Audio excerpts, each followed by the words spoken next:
ತಮ್ಮನ್ನೇ ತಾವು ಎಚ್ಚರಗೊಳಿಸಿಕೊಳ್ಳುತ್ತಾ ಮುಂದೆ ಸಾಗಿದವರು.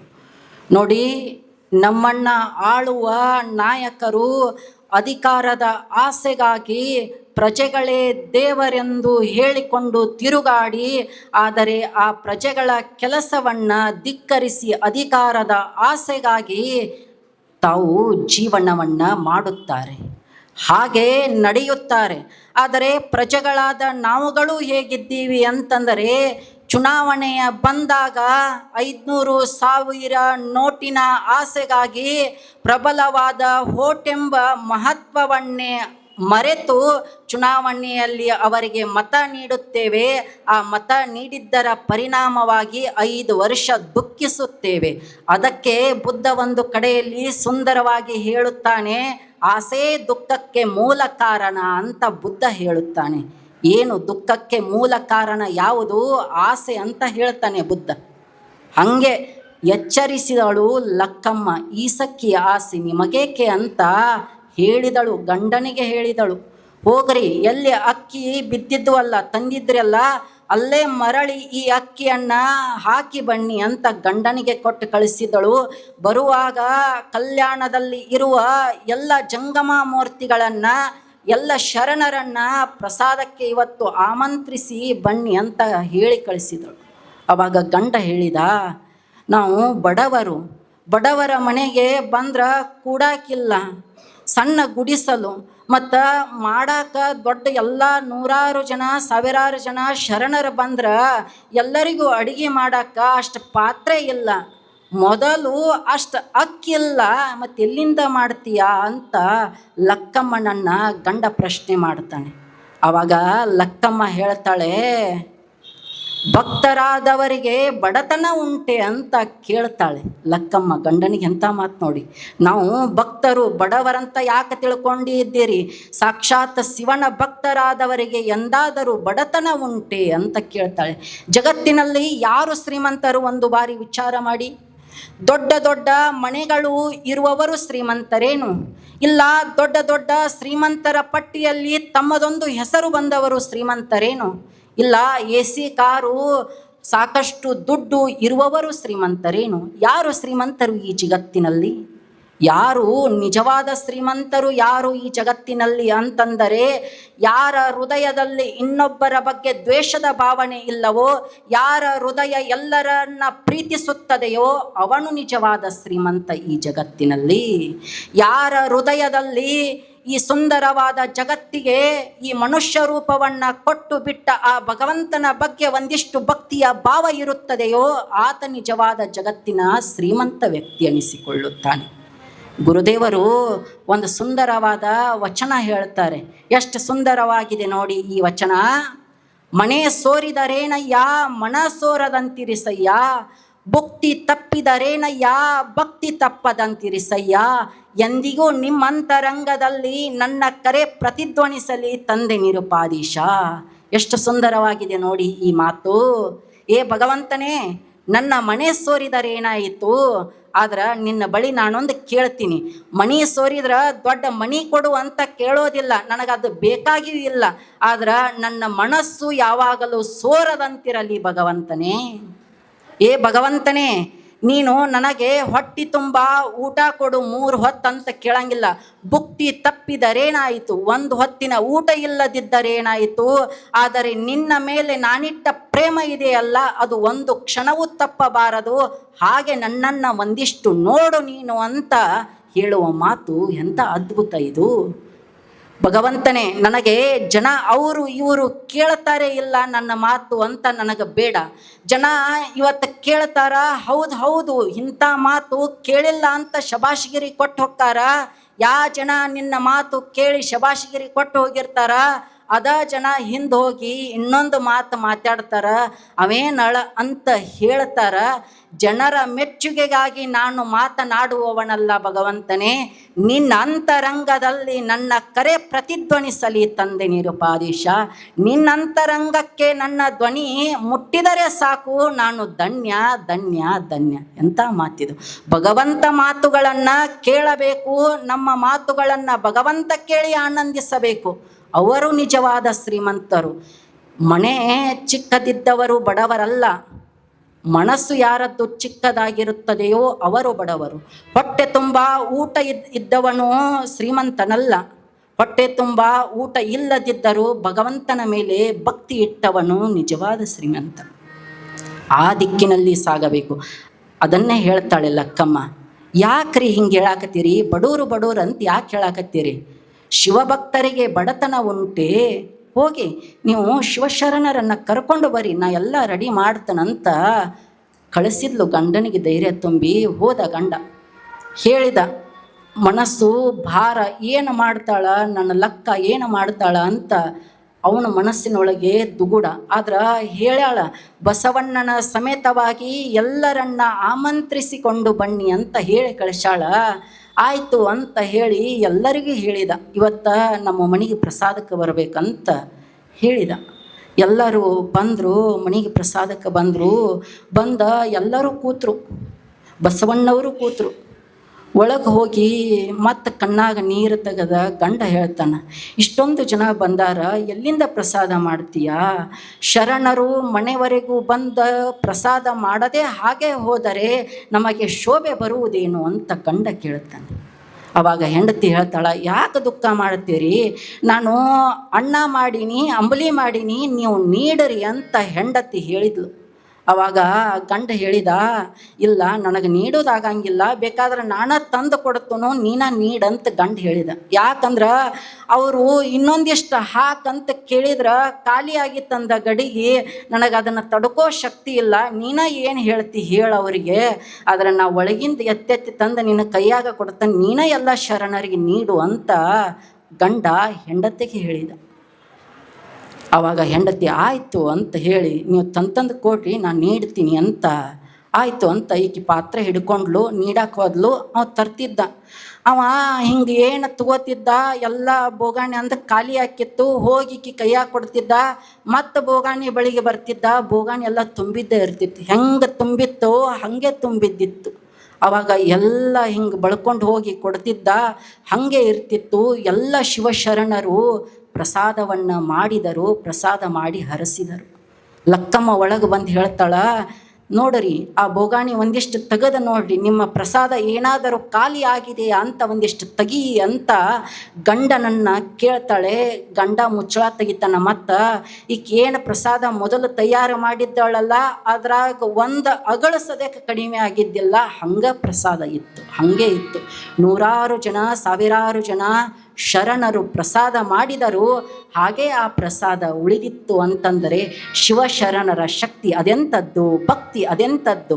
ಒಮ್ಮೆ ಭಗವಂತನನ್ನು ಭಕ್ತಿಯಿಂದ ಪ್ರೀತಿಸಿಬಿಟ್ಟರೆ ಸದಾಕಾಲ ಭಕ್ತನ ಒಳಿತಿಗಾಗೆ ಭಗವಂತ ಇರುವನು. ಒಂದಿಷ್ಟು ಭಕ್ತಿಯನ್ನು, ಇಷ್ಟೊಂದು ಜನರಿಗೆ ಏನಿದರ ಪವಾಡ, ಏನಿದ ಅಂತ ಕೇಳ್ತಾನೆ ಪತಿ, ಕೇಳ್ತಾನೆ ಹೆಂಡತಿಯನ್ನು.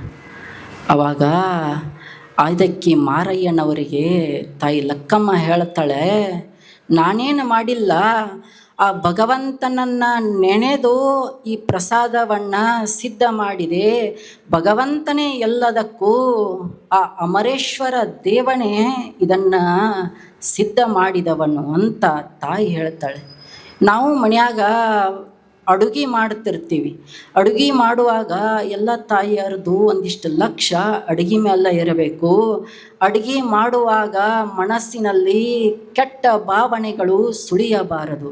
ಆ ಪ್ರಸಾದದ ಮಹತ್ವ, ನಿಮ್ಮೊಳಗೆ ಕೆಟ್ಟ ಭಾವನೆಗಳು ಸುಳಿದರೆ ಆ ಪ್ರಸಾದವನ್ನು ಯಾರು ತೆಗೆದುಕೊಳ್ಳುತ್ತಾರೆಯೋ ಅವರ ಮೇಲೆಯೂ ಆ ಪ್ರಭಾವ ಆಗುತ್ತದೆ, ಅವರ ಮೇಲೆಯೂ ಆ ಪ್ರಭಾವ ಆಗುತ್ತದೆ. ಒಂದಿಷ್ಟು ಅದು ನಮ್ಮ ಲಕ್ಷ್ಯದಲ್ಲಿರಬೇಕು. ಪ್ರಸಾದವನ್ನು ಸಿದ್ಧ ಮಾಡುವಾಗ ದೇವನ ನಾಮ ಒಳಗೆ ಸುಳಿಯಬೇಕು, ದೇವ ಭಜನೆಯಲ್ಲಿ ಇರಬೇಕು. ಒಂದು ಬಾರಿ ಏನಾಗಿತ್ತು ಅಂತಂದರೆ, ನೀವೆಲ್ಲರೂ ಕೇಳಿದ್ದೀರಿ, ಅತನೀಯ ಶಿವಯೋಗಿಗಳ ಬಗ್ಗೆ ನಮಗೆಲ್ಲರಿಗೂ ಗೊತ್ತಿರುವ ಮಾತು. ಒಂದು ಬಾರಿ ಏನಾಗಿತ್ತು ಅಂತಂದ್ರೆ, ಒಬ್ಬ ಪ್ರಸಿದ್ಧ ವಕೀಲ ಅತನೀಯ ಶಿವಯೋಗಿಗಳನ್ನು ನೋಡಬೇಕು ಅಂತ ಮಠಕ್ಕೆ ಬಂದಿದ್ದ. ಮಠಕ್ಕೆ ಬಂದಾಗ ಅತನೀಯ ಶಿವಯೋಗಿಗಳು ಮಠದಲ್ಲಿ ಪೂಜೆ ಮಾಡಿಕೊಳ್ಳುತ್ತಿದ್ದರು. ಪ್ರಸಾದದ ಸಮಯ ಆಗಿತ್ತು. ಪ್ರಸಾದ ಪೂಜೆಗಂತ ಪ್ರಸಾದದ ಕೋಣೆಗೆ ಹೋಗಿದ್ರು. ಹೋದಾಗ ಆ ಶ್ರೀಮಂತ ವಕೀಲ ಮಠಕ್ಕೆ ಬಂದಿದ್ದ. ಅಲ್ಲಿ ಸೇವಕರು ಕೂತಿದ್ರು. ಸೇವಕರನ್ನು ಕೇಳ್ತಾನೆ, ಇಲ್ಲ, ನನ್ನ ಗುರುಗಳನ್ನು ನೋಡಬೇಕು ಅಂತ ಬಂದಿದ್ದೀನಿ, ಶಿವಯೋಗಿಗಳನ್ನು ನೋಡಬೇಕು ಅಂತ ಬಂದಿದ್ದೀನಿ, ಮತ್ತು ಶಿವಯೋಗಿಗಳು ಎಲ್ಲಿದ್ದಾರೆ ಅಂತ ಸೇವಕರಿಗೆ ಆ ವ್ಯಕ್ತಿ ಕೇಳ್ತಾನೆ. ಆವಾಗ ಸೇವಕರು ಹೇಳ್ತಾರೆ, ಇದುವರೆಗೆ ಇಲ್ಲೇ ಇದ್ರ ಅಜ್ಜಾರು, ಈಗ ಪೂಜೆ ಪ್ರಸಾದದ ಸಮಯ ಆಗಿದೆ, ಅದಕ್ಕೋಸ್ಕರ ಪೂಜಾ ಕೋಲೆಕ್ಕೆ ಹೋಗ್ಯಾರ ಅಜ್ಜಾರು ಅಂತ ಸೇವಕರು ಹೇಳಿದರು. ಆವಾಗ ವಕೀಲ ಅಂದ, ಏನೋ ಬರೋದು ಅಪರೂಪಕ್ಕೆ ಬಂದಿದ್ದೆ, ಅಜ್ಜಾರ್ ಪೂಜೆ ಮಾಡೋದು ಕಣ್ತುಂಬ ನೋಡ್ಕೊಂಡು ಬಿಡೋಣ, ಇಂಥ ಭಾಗ್ಯ ಮತ್ತೊಮ್ಮೆ ಸಿಗೋದಿಲ್ಲ ಅಂತ ಹೇಳಿ ಆ ವಕೀಲ ಹೇಳ್ತಾನ, ನಾನು ಅಜ್ಜಾರ್ ಪೂಜೆ ಮಾಡ್ಕೊಳ್ಳೋದು ಒಂದಿಷ್ಟು ಕಣ್ತುಂಬ ತುಂಬಿಕೊಳ್ಳಬೇಕು ಅಂತ ಆಸೆ ಆಗಿದೆ ಅಂತ ಆ ವಕೀಲ ಹೇಳಿದ. ಅವಾಗ ಆಯಿತು, ಅದಕ್ಕೇನಂತೆ ಅಂತ ಆ ಸೇವಕರು ಹೇಳಿದರು. ಹೇಳಿದಾಕ್ಷಣ ಇವ ವಕೀಲ ಕೋಟ್ ಹಾಕ್ಕೊಂಡು ಬಂದಿದ್ದ. ಅವಂದ ಕೋಟ್ ಹಾಕ್ಕೊಂಡು ಬಂದನು, ಹಿಂಗೆ ಪೂಜಾ ಕೋಲ್ಯದಾಗ ಹೋದ್ರೆ ಸರಿ ಅನಿಸಂಗಿಲ್ಲ, ಗುರುಗಳ ಎದುರು ವಿನಯದಿಂದ ಹೋಗೋದು ಅದೇ ಒಳ್ಳೆಯದಂತ ಕೋಟ್ ಕಳೆದ ತಕ್ಷಣ ಕೈಯಾಗ ಒಂದು ಬಂಗಾರದ ಉಂಗುರಿತ್ತು. ಬಂಗಾರದ ಉಂಗುರ ತೆಗೆದ ಗುರುಗಳ ಮುಂದೆ ನಾ ಭಾಳ ಶ್ರೀಮಂತ, ಅದನ್ನು ತೋರಿಸಬಾರದು ಅಂತ ಬಂಗಾರದ ಉಂಗುರ ತೆಗೆದ ಆ ಕೋಟಿನ ಕಿಶದಾಗ ಹಾಕಿ ಆ ಕೋಟನ್ನು ಅಲ್ಲೇ ಮಠದಾಗಿರುವ ಒಂದು ಗೂಟಕ್ಕೆ ಹಾಕಿ ಹಾಗೆ ವಿನಯದಿಂದ ಅಜ್ಜಾರ ಪೂಜೆ ಮಾಡುವ ಕೋಲೆಗೆ ಹೋಗಿ ಕೂತ್ಕೊಂಡ ತಕ್ಷಣ ಏನಾಯಿತು ಅಂತಂದರೆ ಅಜ್ಜಾರ ಪೂಜೆ ಮಾಡಿದರು. ಅಜ್ಜಾರ ಪೂಜೆ ಮಾಡಿದ್ದನ್ನು ಕಣ್ತುಂಬ ನೋಡಿದ, ಅವರ ಜೊತೆಗೆ ಪ್ರಸಾದ ಮಾಡಿ ಹೊರಗಡೆ ಬಂದು ಇನ್ನೇನು ಹೋಗಬೇಕು ಅಂಥೇಳಿ ಕೋಟ್ ಹಾಕೊಂಡ ತಕ್ಷಣ ಕಿಸೆದಾಗ ಕೈ ಹಾಕಿದ, ಬಂಗಾರದ ಉಂಗುರ ಇರಲಿಲ್ಲ. ಅವಂಗನಿಸ್ತು. ಮಠಕ್ಕೆ ಬಂದ ಬಂಗಾರದ ಉಂಗುರ ಕಳೆದತ್ತೆ ಅಂತ ಹೇಳಿದ್ರೆ ಅಜ್ಜಾರಿಗೆ ನೋವು ಆಕತಿ, ಯಾರೋ ತಗೊಂಡಿರಬೇಕು, ಮತ್ತು ಅಜ್ಜಾರಿಗೆ ನೋವು ಆಕತಿ. ಮಠದಾಗ ಉಂಗುರ ಕಳೆದತ್ತಿ ಅಂತಂದ್ರೆ ನಮ್ಮ ಮಠದಾಗ ಕಳ್ಳರದಾರ ಅಂಥೇಳಿ ಎಲ್ಲರ ಮೇಲೆ ಅಜ್ಜಾರಿಗೆ ಸಂಶಯ ಬರ್ತತಿ, ಬ್ಯಾಡ ಹೇಳೋದಂತ ಮನಸ್ಸಿನಾಗ ಅನ್ಕೊಂಡ. ಒಂದೆರಡು ಹೆಜ್ಜೆ ಮುಂದಿಟ್ಟಿದ್ದ, ಮತ್ತೊಂದು ವಿಚಾರ ಬಂತು, ಅಲ್ಲ ಇವತ್ತು ನಂದು ಕಳೆದತ್ತಿ, ನಾನು ಅಜ್ಜಾರಿಗೆ ಪರಮ ಭಕ್ತ, ಆದ್ರೆ ಯಾರೋ ಒಬ್ಬರು ದೂರದಿಂದ ಬಂದವ್ರದ್ದು ಏನಾದರೂ ಕಳಿತಂದ ಅಜ್ಜಾರಿಗೆ ಕೆಟ್ಟ ಹೆಸರು ಬರ್ತತಿ, ಮತ್ತು ಅಂಥವ್ರು ಯಾರದಾರ ತಗೊಳ್ಳೋರು ಯಾರದಾರ ಒಂದಿಷ್ಟು ಈಗ ಹಿಡಿದು ಬಿಡೋಣ ಅಂಥೇಳಿ ಅಜ್ಜಾರಿಗೆ ಹೇಳಿದ್ರೆ ಆಗತ್ತೆ ಅಂಥೇಳಿ ಅಜ್ಜಾರ ಬಳಿಗೆ ಹೋದ. ಅವಾಗ ಅಜ್ಜಾರಿಗೆ ಹೇಳ್ತಾನ, ಬುದ್ಧಿ ಕ್ಷಮ ಇರಲಿ, ಹಿಂಗೆ ಹೇಳ್ತೀನಿ ಅಂತ ತಪ್ಪು ತಿಳ್ಕೊಬೇಡಿ. ಇವತ್ತು ತಮ್ಮ ಮಠಕ್ಕೆ ಬಂದಾಗ ಕೋಟಿಲಿ ಹಾಕಿದ್ದೆ, ಜೇಬಿನಲ್ಲಿ ಬಂಗಾರದ ಉಂಗುರ ಇಟ್ಟಿದ್ದೆ, ಅದರ ಬಂಗಾರದ ಉಂಗುರನ ಕಳೆದತ್ತಿ ಬುದ್ಧಿ ಅಂತ ಹೇಳಿದ. ಆವಾಗ ಶಿವಯೋಗಿಗಳು ಏನಂದ್ರು ಅಂತಂದ್ರೆ, ಎಲ್ಲ ಶಿಷ್ಯರನ್ನು ಕರೆದ ತಕ್ಷಣ ಎಲ್ಲರನ್ನು ಸಾಲಕ್ಕೆ ನಿಂದರಿಸಿ ಅವಾಗ ಕೇಳಿದರು, ಇಲ್ಲಪ್ಪ, ಇವತ್ತು ಬೆಳಗ್ಗೆ ಪೂಜಕ್ಕೆ ಹಾಲು ಬಂದಾಗ ನಾನು ಅವುಗಳನ್ನು ಪೂಜೆಗಂತ ಬಳಸಿಕೊಂಡಿದ್ದಿಲ್ಲ. ಆ ಹಾಲನ್ನು ಯಾರು ತಗೊಂಡಿರಿ, ಯಾರು ಕುಡಿದಿರಿ ಅಂತ ಶಿಷ್ಯರನ್ನು ಕೇಳಿದರು. ಆವಾಗ ಒಬ್ಬ ಕೈ ಎತ್ತಿದ, ಬುದ್ಧಿ ತಾವು ಪೂಜೆಗೆ ಹಾಲು ಬಳಸ್ಕೊಂಡಿದ್ದಿಲ್ಲ, ಮತ್ತು ಯಾಕೋ ಗುರುಗಳು ಇವತ್ತು ಮರ್ತಾರ ಅಂಥೇಳಿ ನಾನು ಅವುಗಳನ್ನು ಕಾಸ್ಕೊಂಡು ಚಾ ಮಾಡಿ ಕುಡಿದಿದ್ದೀನಿ ಬುದ್ಧಿ ಅಂತ ಒಬ್ಬ ಶಿಷ್ಯ ಹೇಳಿದ. ಆವಾಗ ಶಿವಯೋಗಿಗಳು ಹೇಳ್ತಾರ, ಇಲ್ಲಪ್ಪ, ಈ ವಕೀಲಂದು ಉಂಗುರ ಎಲ್ಲಿಟ್ಟು ತಗೊಂಡವ ಅಂತ ಆ ಶಿಷ್ಯ ಏನಿದ್ದಲ್ಲ, ಚಾ ಮಾಡಿ ಆ ಹಾಲು ನಾನಾ ಕುಡ್ದೀನಿ ಅಂತ ಹೇಳಿದ ಶಿಷ್ಯ ಇದ್ದಲ್ಲ, ಅವಂಗ ಶಿವಯೋಗಿಗಳು ಹೇಳ್ತಾರ, ಈ ವಕೀಲಂದ ಉಂಗುರ ಎಲ್ಲಿಟ್ಟಿಪ್ಪ, ಅದನ್ನ ತಂದ ಕೊಡ ಅವನ ಕೈಯಾಗ ಅಂತ ಹೇಳಿದರು. ಆವಾಗ ಅವ ಒಳಗೆ ಹೋಗಿ ಅಜ್ಜಾರಿಗೆ ಗೊತ್ತಾಗೈತೆ ನಾ ತೊಗೊಂಡದ್ದಂತ ಹುಡ್ಕೋತ ಒಳಗೆ ಹೋಗಿ ಭಯದಿಂದ ಆ ಉಂಗುರ ತಂದ ಕೊಟ್ಟ. ಆಯ್ತಪ್ಪ, ಎಲ್ಲರೂ ಹೋಗ್ರಿ, ತಮ್ಮ ಕೆಲಸ ಮಾಡೋಗ್ರಿ ಅಂತ ಶಿಷ್ಯರಿಗೆ ಹೇಳಿದ ತಕ್ಷಣ ಎಲ್ಲರೂ ಹೋದ ತಕ್ಷಣ ಇವು ವಕೀಲಕ್ಕೆ ಕೂತುವಲ್ಲ, ಅಜ್ಜಾರು ಏನೂ ಮಾಡಲಿಲ್ಲ, ಶಿಕ್ಷಣ ಕೊಡಲಿಲ್ಲ, ಏನೂ ಮಾಡದೆ ಹಾಲು ಯಾರು ಕುಡ್ದಿರಿ ಅವ್ರನ್ನ ಕೇಳಿದ್ರು, ಅವ ಕೈ ಎತ್ತಿದ, ಅವ ಉಂಗುರ ತಗೊಂಡಾನಂತ ಹೇಳಿದರು. ಮತ್ತು ಹಾಲು ಕುಡಿಯೋದಕ್ಕೂ ಉಂಗುರ ತಗೊಳ್ಳೋದಕ್ಕೂ ಒಂದಕ್ಕೊಂದು ಸಂಬಂಧನ ಇಲ್ಲ, ಇವ್ರು ಹೆಂಗೆ ಅವನನ್ನು ಪರೀಕ್ಷೆ ಮಾಡಿ ಹುಡುಕಿ ಹಿಡಿದರು ಅಂತ ಅವಂಗೆ ಸಂಶಯ ಕಾಡಕತ್ತೆ. ಅವಾಗ ಕೇಳ್ತಾನ ವಕೀಲ. ಬುದ್ಧಿ, ಹಾಲು ಕುಡ್ದವ್ರು ಯಾರಂತ ಕೇಳಿದ್ರಿ, ಅವ ಕೈ ಎತ್ತಿದ, ಮತ್ತು ಇವ ತಗೊಂಡಾನ ಅಂತ ನಿಮಗೆ ಹೆಂಗೆ ಖಾತ್ರಿ ಆಯಿತು? ಹಾಲು ಕುಡ್ದದ್ದ ತಪ್ಪಣ ಹುಡುಗಂದು, ನೀವು ಅಷ್ಟರ ಮೇಲೆ ಹೆಂಗೆ ಕಂಡು ಹಿಡಿದ್ರಿ ಅಂತ ಶಿವಯೋಗಿಗಳನ್ನು ಆತ ಪ್ರಶ್ನೆ ಮಾಡಿದಾಗ ಆವಾಗ ಶಿವಯೋಗಿಗಳು ಹೇಳ್ತಾರೆ, ಇಲ್ಲಪ್ಪ, ಯಾಕೆ ನಾ ಬೆಳಗ್ಗೆ ಇವತ್ತು ಆ ಹಾಲನ್ನು ಪೂಜೆಗಂತ ಬಳಸಿಕೊಂಡಿಲ್ಲ ಅಂತಂದ್ರೆ, ದಿನ ಯಾರು ಹಾಲು ತಂದು ಕೊಡ್ತಿದ್ರು ಅವ್ರು ಏನು ಮಾಡ್ತಿದ್ರು ಅಂತಂದ್ರೆ, ತಮ್ಮ ಹಸುವನ್ನು ತಮ್ಮ ಹೊಲದಲ್ಲೇ ಮೇಯಿಸ್ತಿದ್ರು. ಮೇಯಿಸಿ ಅದರಿಂದ ಬಂದ ಹಾಲುಗಳನ್ನು ತಂದು ಕೊಡ್ತಿದ್ರು. ಅದನ್ನು ನಾ ಪೂಜೆಗೆ ಬಳಸ್ಕೊಳ್ತಿದ್ದೆ. ಆದರೆ ಇವತ್ತು ಅವ್ರು ಏನು ಮಾಡ್ಯಾರ ಅಂತಂದ್ರೆ, ಆ ಮಗ್ಗಲ ಮನ್ಯಾಣ ಅವರು ಊರಾಗ ಇಲ್ಲದನ್ನು ನೋಡಿ ಮಗ್ಗಲ ಹೊಲಕ್ಕೆ ಹೋಗಿ ಮೇವು ಕಡ್ಕೊಂಡು ಬಂದು ಆ ಹಸುವಿಗೆ ಹಾಕ್ಯಾರ. ಕಳ್ಳತನ ಮಾಡಿ ಆ ಹಸುವಿಗೆ ಮೇವು ತಂದು ಹಾಕ್ಯಾರ. ಮತ್ತು ಕಳ್ಳತನ ಮಾಡಿ ತಂದು ಹಾಕಿದ ಮೇವನ್ನು ತಿಂದ ಹಸು ಅಂಥದ ಹಾಲು ಕೊಡ್ತೈತಿಪ್ಪ, ಅಂಥ ಗುಣವುಳ್ಳದ್ದ ಹಾಲು ಕೊಡ್ತೈತಿ. ಅದನ್ನು ಶಿವನ ಪೂಜೆಗಂತ ಬಳಸಿಕೊಳ್ಳಲು ಮನಸ್ಸು ಒಪ್ಪಲಿಲ್ಲ, ಹಂಗೆ ಇಟ್ಟಿದ್ದೆ. ಮತ್ತು ತುಡುಗು ಮಾಡಿ ತಂದದ ಮೇವು ತಿಂದ ಆಕಳು ಅಂಥ ಗುಣದ ಹಾಲು ಕೊಟ್ಟತಿ, ಅದ ಗುಣ ಇವನೊಳಗೆ ಬಂದತಿ. ಅವನದೇನು ತಪ್ಪಲ್ಲಪ್ಪ, ಆ ಹಾಲೇನು ಕುಡ್ದಾನಲ್ಲ, ಆ ಹಾಲಿನೊಳಗೆ ಬಂದ ಗುಣದಿಂದ ಹಾಗೆ ಮಾಡಿದ್ದಾನೆ ನನ್ನ ಶಿಷ್ಯ ಅಂತ ಶಿವಯೋಗಿಗಳು ಹೇಳ್ತಾರೆ. ನೋಡಿ, ನಾವು ಮನ್ಯಾಗ ಅಡುಗೆ ಮಾಡ್ತಿರ್ತೀವಿ, ಒಂದಿಷ್ಟು ಗಂಡ ತಂದಾಗ ಕೇಳಬೇಕು, ಇಲ್ಲರಿ ಎಲ್ಲಿಂದ ತಂದೀರಿ ಅಂತ ಕೇಳಬೇಕು. ನಾವು ಮಗ್ಗಲ ಮನ್ಯಾನವ್ರು ಇಲ್ಲದಾಗ ಒಂದಿಷ್ಟು ಬದ್ನಿಕಾಯಿ ಹರದ್ನ್ಯ, ಚೌಳಿಕಾಯಿ ಹರದ್ನ್ಯ ಅನ್ನೋದನ್ನು ಒಂದಿಷ್ಟು ಬಿಡಬೇಕು. ನಾವು ತುಡುಗು ಮಾಡಿ ತಂದದ್ದನ್ನು ಮಕ್ಕಳಿಗೆ, ಗಂಡರಿಗೆ ಮಾಡಿ ಉಣ್ಣಿಸಿದರೆ ಅವರು ಅದೇ ಗುಣವನ್ನು ಪಡೆಯುತ್ತಾರೆ. ಸತ್ಯ ಶುದ್ಧ ಕಾಯಕದಿಂದ ಮಾಡಿದ ಅಡುಗೆ ಮಾತ್ರ ನಮಗೆ ದಕ್ಕುತ್ತದೆ. ಹೆಂಗಿದ್ರು ಮಾರಯ್ಯನವರು? ಪ್ರಸಾದಕ್ಕಂತ ಕೂತ್ಕೊಳ್ತಿದ್ರು. ಕೂತ್ಕೊಂಡ ತಕ್ಷಣ ಅವರೊಂದು ನಿಯಮ ಹಾಕ್ಕೊಂಡಿದ್ರು. ಏನು? ಪ್ರಸಾದಕ್ಕೆ ಕೂತ್ಕೊಂಡ ಮೇಲೆ ಒಂದು ಬಟ್ಲ ನೀರು ಇಟ್ಕೊಳ್ತಿದ್ರು, ಪಕ್ಕದಲ್ಲೇ ಒಂದು ಸೂಜಿ ಇಟ್ಕೊಳ್ತಿದ್ರು. ಯಾರು? ಮಾರಯ್ಯನವರು. ಪ್ರಸಾದಕ್ಕೆ ಕೂತ್ಕೊಂಡ ಮೇಲೆ ಮಗ್ಗಲು ಒಂದು ಸೂಜಿ, ಒಂದು ಬಟ್ಟಲ್ದಾಗ ನೀರು. ಯಾಕಿದು ಹಿಂಗ್ಯಾಕೆ ಇಟ್ಕೋತಿದ್ರು ಅಂತಂದ್ರೆ, ಮಾರಯ್ಯನವರು ಪ್ರಸಾದ ಮಾಡುವಾಗ ಒಂದಗಳು ಆಚೆ ಈಚೆ ಬೀಳದಂತೆ ನೋಡಿಕೊಳ್ಳುತ್ತಿದ್ದರು, ಜಾಗೃತಿಯನ್ನು ವಹಿಸಿಕೊಳ್ಳುತ್ತಿದ್ದರು.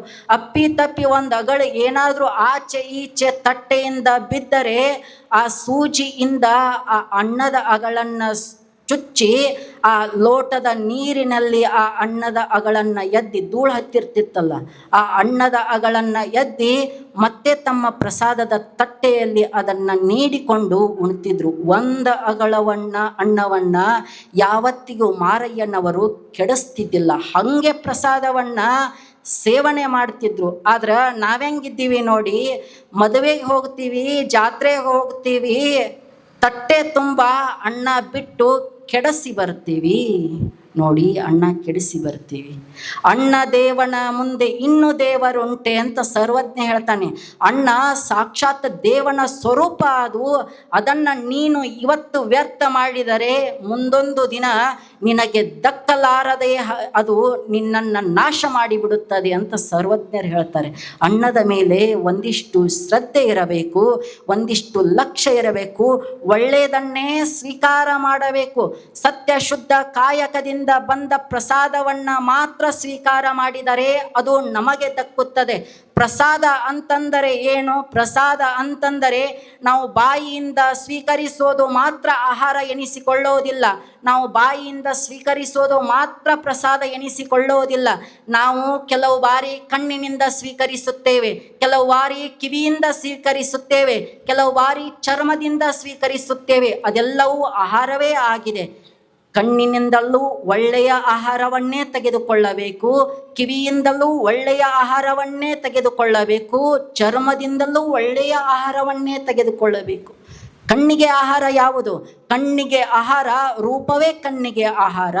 ಕಿವಿಗೆ ಆಹಾರ ಯಾವುದು? ಶಬ್ದವೇ ಕಿವಿಗೆ ಆಹಾರ. ಚರ್ಮಕ್ಕೆ ಆಹಾರ ಯಾವುದು? ಸ್ಪರ್ಶವೇ ಚರ್ಮಕ್ಕೆ ಆಹಾರ. ಒಳ್ಳೆಯದನ್ನೇ ಕೇಳಬೇಕು, ಒಳ್ಳೆಯದನ್ನೇ ಸ್ವೀಕರಿಸಬೇಕು, ಒಳ್ಳೆಯದನ್ನೇ ನೋಡಬೇಕು, ಒಳ್ಳೆಯದನ್ನೇ ಮುಟ್ಟಬೇಕು. ನೀವು ಅಶುದ್ಧವಾದ ಆಹಾರವನ್ನು ಸ್ವೀಕರಿಸಿ ಬಿಟ್ಟರೆ ನಿಮ್ಮ ಹೊಟ್ಟೆ ಕೆಡುತ್ತದೆ. ಅಶುದ್ಧವಾದ ಆಹಾರ ಕೆಟ್ಟ ಆಹಾರವನ್ನು ಸ್ವೀಕರಿಸಿದರೆ ಹೊಟ್ಟೆ ಕೆಡುತ್ತದೆ. ಆದರೆ ಅಶುದ್ಧವಾದ ಮಾತುಗಳನ್ನು ಕೇಳಿದರೆ, ಅಶುದ್ಧವಾದ ಚಿತ್ರಗಳನ್ನು ನೋಡಿದರೆ, ಅಶುದ್ಧವಾದ ವಸ್ತುಗಳನ್ನು ಮುಟ್ಟಿದರೆ ಮನಸ್ಸು ಕೆಟ್ಟು ಬಿಡುತ್ತದೆ. ಮನಸ್ಸು ಕೆಟ್ಟು ಬಿಡುತ್ತದೆ.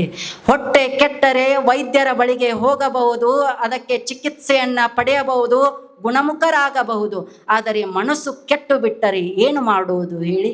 ಮನಸ್ಸು ಕೆಟ್ಟು ಬಿಟ್ಟರೆ ಅದು ವೈದ್ಯರ ಬಳಿಗೆ ಹೋದರೆ ಅದು ಉಪಾಯವಾಗದು. ಮನಸ್ಸು ಕೆಟ್ಟರೆ ಎಲ್ಲಿ ಹೋಗಬೇಕು ಅಂತಂದರೆ ಗುರುಗಳ ಬಳಿಗೆ ಹೋಗಬೇಕು, ಅವರ ಅನುಭವಾಮೃತವನ್ನು ಕೇಳಬೇಕು, ಮನಸ್ಸನ್ನು ಸ್ವಚ್ಛ ಮಾಡಬೇಕು. ಆವಾಗ ಮಾತ್ರ ಮನಸ್ಸು ಸ್ವಚ್ಛವಾಗುತ್ತದೆ. ಹಾಗೆ ನೀವೆಲ್ಲರೂ ಸತ್ಯ ಶುದ್ಧ ಕಾಯಕವನ್ನು ಮಾಡುತ್ತಾ ಒಂದಿಷ್ಟು ಬಂದದ್ದರಲ್ಲೇ ಒಂದಿಷ್ಟು ಹಂಚಿ ಬದುಕುತ್ತಾ ಹೆಂಗಿದ್ರು, ದುಡಿದು ಬರ್ತಿದ್ರು, ಆರಿಸ್ಕೊಂಡು ಬರ್ತಿದ್ರು, ಆರಿಸ್ಕೊಂಡು ಬಂದದ್ರಾಗಣ ಪ್ರಸಾದ ಮಾಡಿಸ್ತಿದ್ರು. ಅವರೇನು ದೊಡ್ಡ ಕುಬೇರರಲ್ಲ, ದೊಡ್ಡ ಶ್ರೀಮಂತರಲ್ಲ, ದೊಡ್ಡ ದೊಡ್ಡ ಆಸ್ತಿ ಬಂಗಲೆಯನ್ನು ಹೊಂದಿದವರಲ್ಲ ಶರಣರು.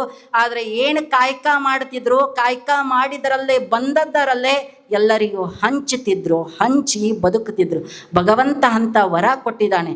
ತೋಳಿನಲ್ಲಿ ಶಕ್ತಿ ಕೊಟ್ಟಿದ್ದಾನೆ, ತಲೆಯಲ್ಲಿ ಜ್ಞಾನ ಇಟ್ಟಿದ್ದಾನೆ.